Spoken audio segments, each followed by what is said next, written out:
But secondly, we must act. We must take back the power to issue our own money. Issuing our own money is not a radical solution. I want to stress that. It's the same solution used at different points in U.S. history by men like Benjamin Franklin, Thomas Jefferson, Andrew Jackson, Martin Van Buren, and Abraham Lincoln. So, to sum it up, in 1913, Congress gave an independent central bank, deceptively named the Federal Reserve, a monopoly over issuing America's money. And the debt generated by this quasi-private corporation is what is killing the American economy. Though the Federal Reserve is now the most powerful central bank in the world, it was not the first. So where did this idea come from? To really understand the magnitude of the problem, we have to travel back to Europe. Just who are these money changers James Madison spoke of? In the Bible, 2,000 years ago, Jesus drove the money changers from the temple. It was the only time Jesus used force during his ministry. What were money changers doing in the temple? When Jews came to Jerusalem to pay their temple tax, they could only pay it with a special coin, the half shekel of the sanctuary. This was a half ounce of pure silver about this size.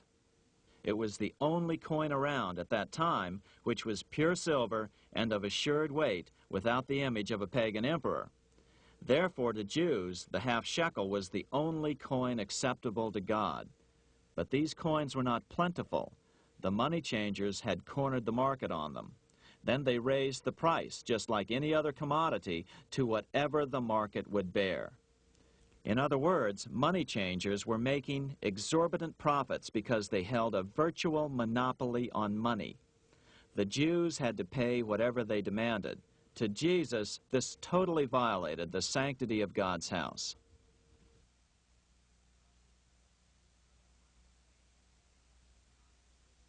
But the money-changing scam did not originate in Jesus' day. 200 years before Christ, Rome was having trouble with money changers.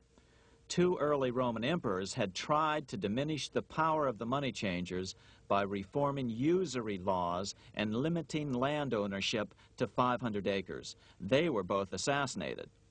In 48 BC, Julius Caesar took back the power to coin money from the money changers and minted coins for the benefit of all. With this new, plentiful supply of money, he built great public works projects. By making money plentiful, Caesar won the love of the common man. But the money changers hated him. Some believe this was an important factor in Caesar's assassination. One thing is for sure, with the death of Caesar came the demise of plentiful money in Rome. Taxes increased, as did corruption.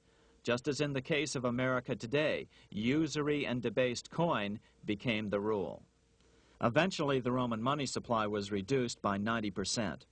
As a result, the common people lost their lands and their homes, just as is about to happen soon in America. With the demise of plentiful money, the masses lost confidence in the Roman government and refused to support it. Rome plunged into the gloom of the Dark Ages.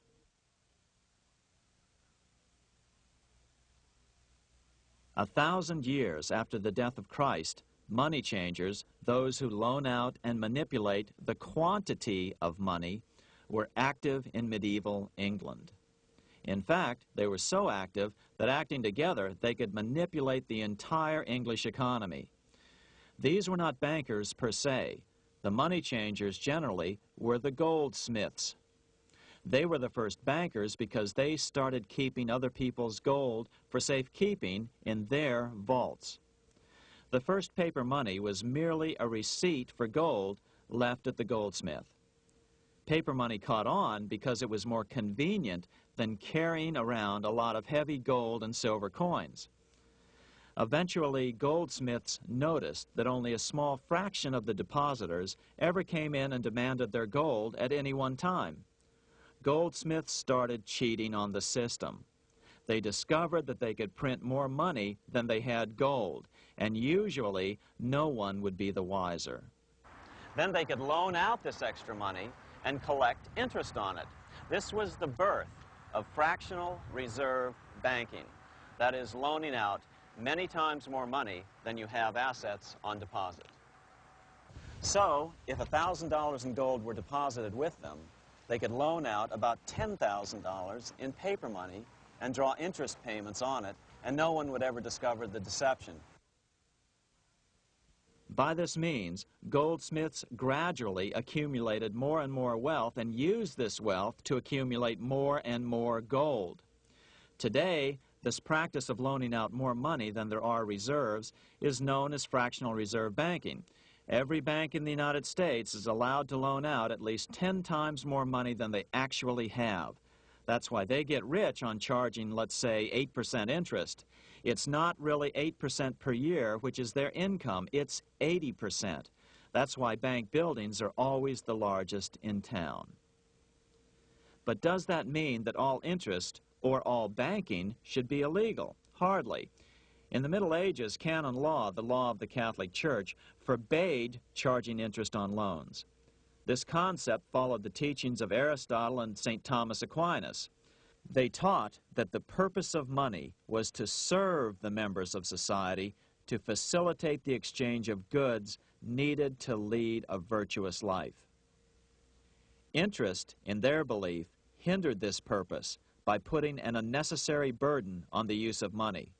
In other words, interest was contrary to reason and justice.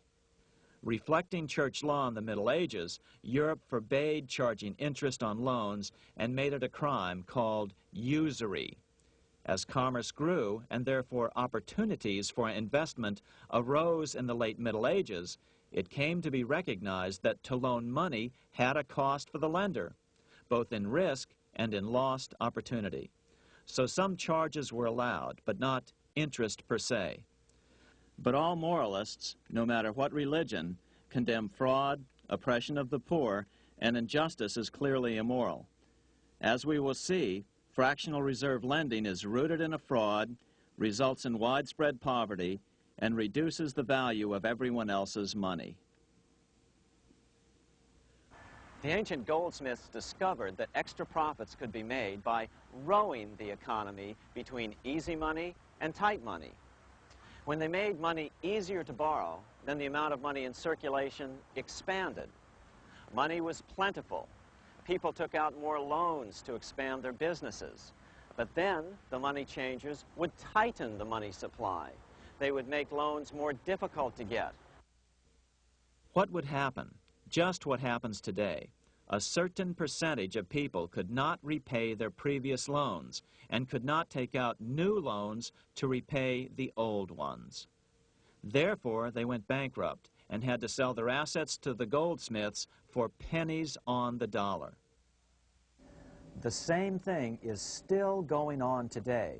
Only today, we call this rowing of the economy up and down the business cycle. Like Julius Caesar, King Henry I of England finally resolved to take the money power away from the goldsmiths about 1100 A.D. Henry could have used anything as money, seashells, feathers, or even yak dung, as is often done in remote Tibetan provinces. But he invented one of the most unusual money systems in history. It was called the tally stick system. Here I have one of the few surviving examples of this form of British money, which lasted 726 years until 1826, a tally stick. The tally system was adopted to avoid the monetary manipulation of the goldsmiths. Tally sticks were money fabricated out of sticks of polished wood. Notches were cut along one edge of the stick to indicate the denominations. Then the stick was split lengthwise through the notches so that both pieces still had a record of the notches. The king kept one half to protect against counterfeiting. Then he would spend the other half into the economy and they would circulate as money. This particular tally stick is huge. It represented 25,000 pounds.